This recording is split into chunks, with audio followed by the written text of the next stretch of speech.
আলহামদুলিল্লাহ রাব্বিল আলামিন ওয়াসসালাতু ওয়াসসালামু আলা রাসূলিল কারীম।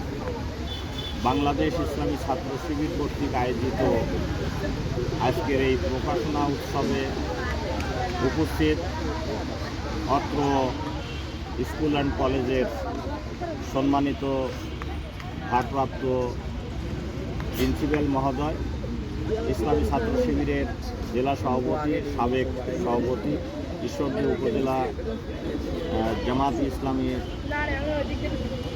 উপজেলা সেক্রেটারি, অন্যান্য নেতৃবৃন্দ, স্কুলের আমার স্নেহের ছাত্রছাত্রীরা, আসসালামু আলাইকুম ওয়া রাহমাতুল্লাহ। ইকরা বিসমি রাব্বিকাল্লাযী খালাক।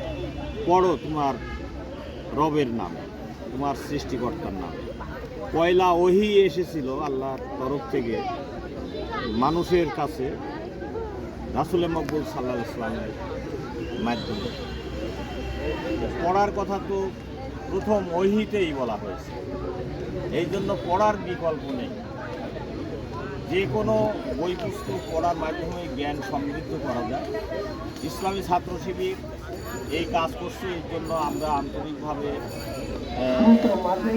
ধন্যবাদ জানাই এবং ছাত্রছাত্রীদেরকে পড়ার ব্যাপারে আগ্রহী এবং উৎসাহী করে তুলবে এই প্রকাশনা উৎসব, এটাও আমরা কামনা করছি।